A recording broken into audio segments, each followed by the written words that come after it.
Saudações, aqui quem vos fala é o professor Elvis Chaves, o seu professor de música. É um grande prazer tê-lo aqui no canal, tá? Vai deixando logo o seu joinha, faça logo a sua inscrição se você não for inscrito e não esqueça de marcar o sininho, tá?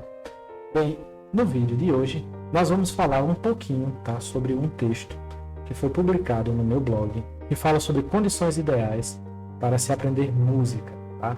Eu vou ler alguns trechos desse texto e quero conversar com vocês, quero explicar para vocês, como introdução, é que quando alguém decide entrar num curso de música, no curso básico de música, ele na verdade ele está dando um primeiro passo para abrir as portas, né, para um horizonte que é gigantesco, né? É um universo inteiro.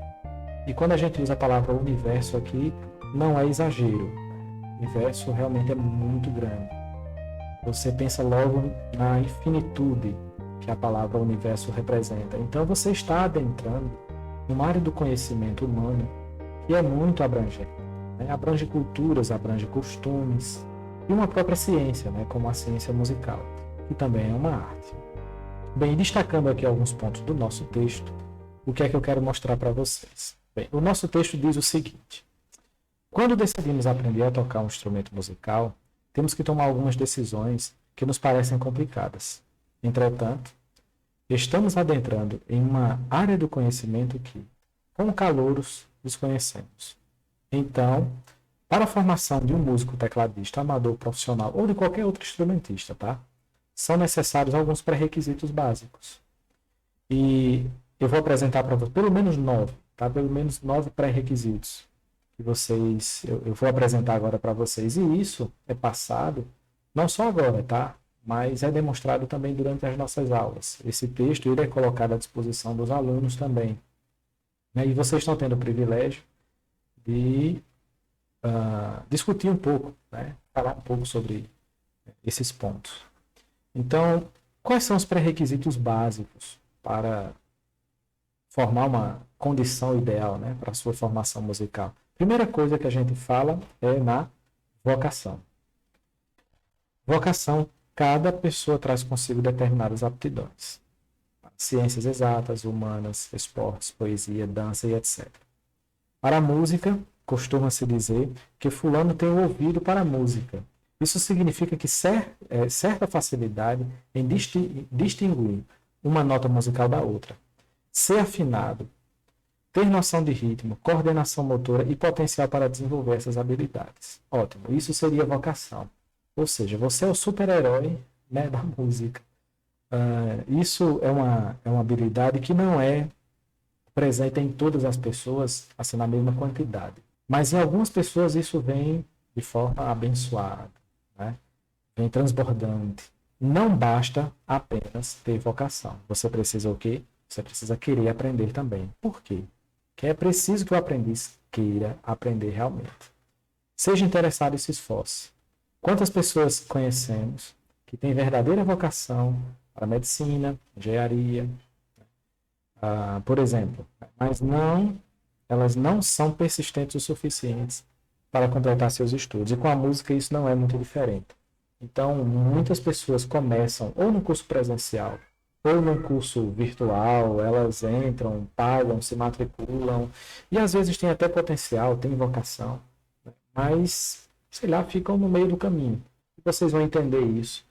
Para quem não entrou ainda no curso de música, ou se você já faz parte de um curso de música, você já deve sentir na pele essa questão do querer desistir, ou dos porquês, né? Por que eu estudo isso? Por que eu faço isso? Né?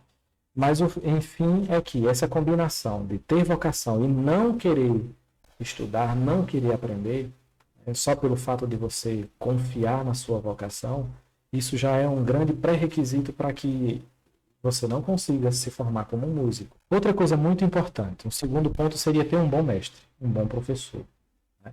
E nós temos aí o YouTube, né, com vários professores.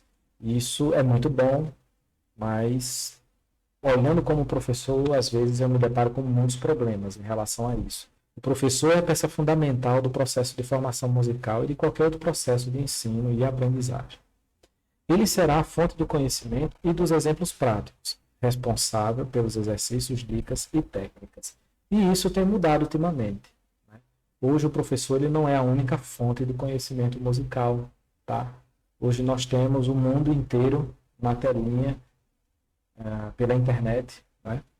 E isso é muito bom, como eu já disse no começo, porém, ter o professor que te guie, que diga a você o que você deve estudar, é muito importante no início, tá? Porque é muito fácil se perder, principalmente quando você está tentando assimilar teoria e técnica, né? O teoria e o como pôr em prática. É aqui onde nascem os vícios e é aqui onde você pode fracassar. Então, um professor presencial mostrando os seus erros, sim, ele é a fonte, sim, dos exemplos práticos. Ele é aquele cara que já tem digamos assim, a arte, ele já tem uma técnica mais apurada. Então, ele consegue te passar isso, né, com mais facilidade. Os exemplos são passados com mais fluidez. Então, não deixe de ter um bom professor, tá, por perto. E se for um professor virtual, tá, segue com ele por um bom tempo, tá? Não fica pulando de galho em galho. Procura pegar um professor. Todo professor tem sempre alguma coisa para ensinar, tá? E isso você vai colocando no seu currículo, né, e é aprendizado. Estudar parece óbvio, né? Mas por incrível que pareça, isso é tão raro entre os alunos de música, em que chega a ser surpreendente, né? O estudar. Quantas aulas a gente não ministra aqui presencialmente e na outra aula a gente pergunta, e aí, você lembra do assunto? Você estudou aquele assunto? E o aluno simplesmente coça a cabeça. Professor, tive aquela, sabe? Parece muitas coisas. Inclusive, abaixo desse tópico aqui, ó, de estudar, você vai ver o quê? Disciplina. Estudar é muito dependente da disciplina. Mas veja, estudar teoria musical, divisão rítmica, fazer pesquisas independentes e buscar construir seu próprio repertório. Muita gente, às vezes, se torna muito dependente do repertório do professor, dependente da opinião do professor. Tá? É muito importante que você siga os conselhos, tá? Mas é muito importante também que você aplique os conhecimentos que você adquiriu com aquele professor, né? Para montar o seu repertório, para resolver os seus problemas musicais. Então, a partir dos estudos que você faz, a partir da pesquisa, baseada nos estudos que você teve na sala de aula, por exemplo, você está estudando Pozzoli, que é leitura rítmica, que é estudo do ritmo, né? Então você fica naquela história de tati, tati, tato, tito e tal, e não vê muito sentido naquilo, mas você passa um tempo fazendo aquilo, né? E de repente nas suas pesquisas você vai se deparar com frases rítmicas idênticas àquelas que você viu na sala de aula. Então estudar é fundamental para criar uma malha de experiência, para criar uma fundamentação, tá? E quando você se deparar com problemas reais, as músicas que você quer tocar, você vai ter um arcabouço de soluções, você vai ter um conjunto de experiências que vão fazer com que a tua criatividade ela venha com soluções práticas e rápidas para aquilo que você tem. Então, estude porque você precisa criar a experiência, tá? E isso só vem com a prática, só vem com o estudo. A disciplina é um próximo tópico, né? Seria o nosso quarto tópico, né? Seria o quarto tópico, exato. Bem, uma boa disciplina suporta o tempo de treino que um músico precisa ter. Tempo é preciso e o músico deve aproveitá-lo investindo disciplinadamente no treino e no estudo. É característica da música, assim como tudo na vida, a disciplina e a vontade de aprender. Para ser um simples tecladista, é preciso treinar, no mínimo, 1 hora por dia. Como você quer ser um excelente, multiplique essa 1 hora por fatores na base 10. Então, estudar, ter disciplina é sempre pouco na música. É sempre pouco. A gente tem que pensar que você está lidando com uma arte, com uma ciência que é para o resto da vida. Tá? As pessoas me perguntam, professor, quanto tempo dura o seu curso? Eu fico assim, meio, sei lá, sem jeito para dizer, 2 anos. Mas o que a gente quer dizer é, olha, o curso de música dura a vida inteira. A sua formação é a vida inteira. E a disciplina, ela tem um papel muito importante nisso, porque sem ela você não vai conseguir treinar todos os dias. Você não vai ter paciência para suportar o tempo daqueles treinos, para suportar aqueles exercícios de técnicas que você tem que fazer. Então, isso requer disciplina. Ou seja, Mesmo que você não queira, mesmo que você não esteja à vontade, a disciplina diz faça. Né? E você vai criar esse hábito com o tempo de estar fazendo o que é necessário fazer para que você possa se desenvolver. Então não esqueça, disciplina. Paciência e concentração. Não se aprende a tocar um instrumento da noite para o dia. Né? Não é como você se ajoelhar, orar, pedir a Deus e amanhecer tocando. Não duvidando que Deus possa fazer isso, mas eu acho mais fácil ele chegar para você e dizer assim: meu filho, estude. Eu vou lhe dar condições para estudar. Vou lhe dar um bom professor, vou lhe dar material. Um bom músico é resultado de anos de estudo e dedicação. Se você tem pouco tempo de estudo, ainda não se acha autossuficiente. Você vai sempre encontrar outros tecladistas melhores que você, e isso é bom, tá? Cujo segredo está na muita vontade de comunicar-se pela música. Tenha paciência, pois sua vez chegará. Bem, então, paciência e concentração também são ferramentas, são ingredientes necessários, porque a gente inicia a nossa formação musical e a ânsia de tocar, a ânsia de ir para um palco, a ânsia de se apresentar, a ânsia de tocar bem, de tocar a música que você gosta, muitas vezes frustra, né, com os resultados que você adquire nas primeiras aulas, que são meio que ridículos, são meio que pequenos demais, mas você tem que comemorar cada música, cada nota, cada acorde que você consegue aprender e você consegue executar. Você deve comemorar. Por quê? Porque a cada semana, se você vier seguindo os passos direitinho, a cada semana que você passar, se você for insistente, essas pequenas coisas que você aprendeu, elas vão se multiplicando, elas vão ficando mais perfeitas, elas vão ficando melhores e elas vão dando origem a outros conhecimentos. A concentração é um grande problema dessa geração. Quando você senta na frente de um instrumento, você precisa se esvaziar. Eu costumo dizer aos meninos, aos meus alunos, que para tocar um instrumento você precisa ter paz de espírito. E paz de espírito quer dizer esvaziar a mente, quer dizer não pensar em nada enquanto você está tocando, a não ser você, a música, aquele conhecimento. Isso gera uma concentração, uma energia, uma ligação entre você, a música e o instrumento, que só é possível na música. Né? Essa relação só é possível entre um músico e a sua música. Tá? Mas é necessário que você aprenda a ter concentração. Você desenvolva essa concentração, tá?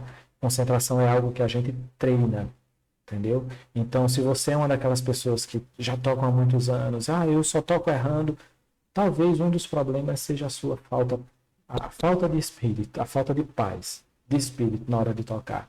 Ou seja, você não consegue se concentrar quando toca. Procura ver o que é que te tira da concentração, tá? Ambiente. Aliás, eu ia pulando um aqui, ó. Aprofundamento. Não adianta comprar o melhor instrumento, possuir uma biblioteca musical dentro de casa, frequentar uma boa escola de música, treinar horas por dia, se não tiver dentro de si o desejo de aprofundar todo o conhecimento aprendido. Importante é começar, difícil é continuar, gratificante é aprofundar.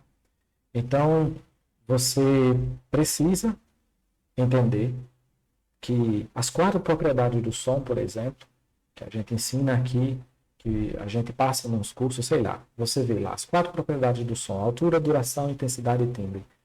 Eu já sei quais são, ótimo, a altura é isso, tal. Não é muito importante. Então você não se aprofunda, você não interioriza esse conhecimento, né?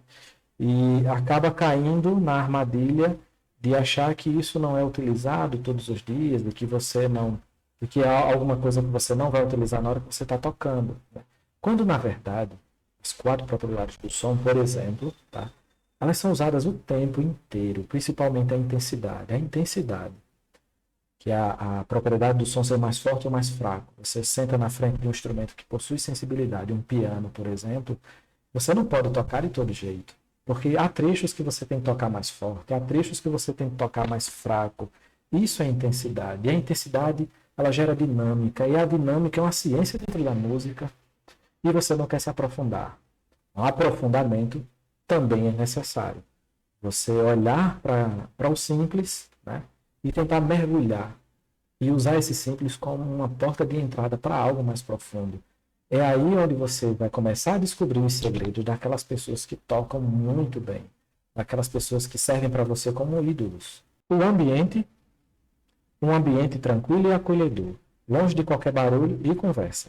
É ideal para uma boa aprendizagem. O músico precisa desenvolver o ouvido afinado. Para isso, a concentração é fundamental. Qualquer barulho desagradável ou impróprio faz perder o som de uma nota ou de um acorde que estava na mente. Imagine para uma pessoa que não tem o que nós vimos lá no começo, vocação. O quanto isso não é difícil. Se para um vocacionado, barulho, um ambiente não apropriado já é complicado, imagina para alguém que não tem vocação. Às vezes é preciso voltar ao início de tudo, começar do zero, para conseguir aquela sequência harmônica em que se estavam criando, pensando, imitando, enfim. Se você for trabalhar uma música, quer solando ou cifrando, compondo ou arranjando, livre-se de tudo aquilo que tira a concentração. Olha a concentração aí de novo. E esteja envolvido em um ambiente profundamente inspirador. Então, isso é o ambiente. Você não pode colocar o seu teclado, o seu violão, o seu instrumento na cozinha. Tá? Você não pode colocar ele no ambiente mais barulhento da casa. Você não pode deixar o seu instrumento, o seu local de estudo, na sala onde todas as pessoas passam, assistem TV e te chamam o tempo todo. Você precisa ter um ambiente silencioso, um ambiente que propicie o que? Inspiração, tá? Que seja acolhedor. Então, veja essa questão do ambiente também, é importante. Versatilidade, e essa aqui é interessante, porque como professor de música, muitos chegam aqui na escola e fazem uma informação antes de qualquer coisa. Eu sou cristão, mas como cristão, eu sou versátil. Mas muitas pessoas chegam e fazem, professor, eu só quero aprender música gospel. Rapaz, isso é um problema grande. Sabe? E se esse cara não for vocacionado, como a grande maioria, não tem vocação para o instrumento. Mas a gente, como professor, há 20 anos ensinando, a gente cria habilidade. Aqui eu tenho uma oficina de geração de vocação. As pessoas que chegam aqui sem vocação podem acreditar. A gente faz milagre aqui. E não só eu, acho que muitos professores aí Brasil afora fazem isso. Então os professores de música, a meu ver, são grandes heróis. Mas chegam pessoas aqui que fazem, eu só quero aprender música gospel. Pasme, e não querem aprender outra coisa. Mas veja só, o músico não deve limitar-se a um estilo, forma, fundamento, ritmo. Deve ouvir tudo, aprender tudo e tirar proveito de tudo. Os diversos ritmos, samba, reggae, rock, jazz, sertanejo, country, gospel, entre parênteses, e essa eu estou acrescentando, não são ritmos do inferno, são expressões culturais. Apresentam estilos diferentes e refletem a diversidade cultural. Isso é muito rico dentro da música. A gente, como aprendiz, não pode perder isso de jeito nenhum. O ouvido precisa ouvir, apreciar, acostumar, aceitar todos esses estilos. Cada modalidade rítmica se compõe de arranjo, interpretação e sensação diferentes. E é isso que o ouvido precisa perceber para conseguir uma boa afinação. Para se adquirir um ouvido bem afinado, o músico não deve limitar-se a um ou dois estilos musicais. A variedade rítmica, por mais simples que seja, torna a melodia agradável. Se possível, procure estudar todos os gostos e estilos musicais, entendendo conceitos básicos, como efeitos harmônicos, introdução, arranjos, ataques, finalizações e etc.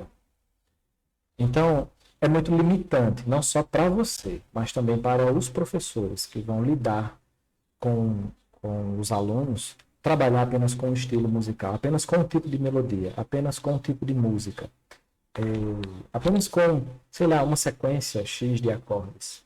Até porque a música atual, eu tenho percebido que são músicas de 5 acordes. 5 acordes. Acordes que se repetem. 10 minutos de música repetindo 5 acordes. Pelo menos em mim isso gera uma sensação de hipnose, sabe? E eu não gosto de ser hipnotizado. Eu não gosto de encontrar padrões nas músicas, sabe? Os padrões, eles são bons por pouco tempo.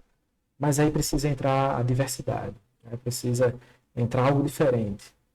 E entra o padrão de novo. Mas a gente precisa ter melodias que vão lá em cima, vão lá embaixo, que se repitam, né? Mas que não fiquem na mesmice durante 10 minutos. A técnica, eu acredito que esse seja o último ponto, né, dessa nossa aula de hoje. É uma aula, tá, que você está tendo. A técnica, todo instrumentista precisa preocupar-se com a técnica. Postura corporal, posição dos dedos e etc. A ordem dos dedos e a velocidade na execução são imprescindíveis para o desenvolvimento técnico do aluno.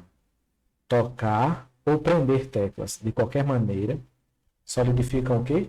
Vícios, induzem ao erro e comprometem o desenvolvimento do tecladista ou de qualquer instrumentista. Cada instrumento possui um conjunto de técnicas, tá, que foram desenvolvidas para que você tire o som desse instrumento da maneira correta. Então existe a postura, existe a colocação dos dedos, né? A minha filha é aluna de flauta e eu vejo o quanto é difícil para um flautista tirar som de uma flauta, começando pela embocadura. É algo estupendo, mas é maravilhoso quando você consegue. Você fica muito animado. Posição dos dedinhos no instrumento, tudo isso é encantador, é difícil, mas quando você consegue, o resultado é fantástico. No teclado, no piano, no violão, seja onde for, você precisa se preocupar com a técnica, e a técnica é algo em que o seu professor pode ajudar muito. É aquele cara que tem um exemplo prático, ele é a fonte dos exemplos práticos. Você vai ver muito na internet, vai. Só que o vídeo, ele não vai dizer para você que o seu polegar está subindo demais ou descendo demais, que o seu indicador esticou, ou melhor, o seu dedo mínimo esticou e saiu e tal. Ele não vai fazer isso, entende? Então, o professor ali, se você tiver a oportunidade, né, de ter um professor presencial, poxa, é um privilégio tanto, é um luxo, tá? Então você deve dar essa importância às aulas presenciais e, se puder, né, preferir até. Eu apresentei apenas um trecho, tá, desse texto, tá certo? Vou deixar abertos os comentários para que vocês possam deixar os comentários de vocês também, sei lá, falar um pouco da experiência de vocês, por que não, tá? E de repente a gente abre até uma discussão aí nos comentários, tá certo? Sobre isso.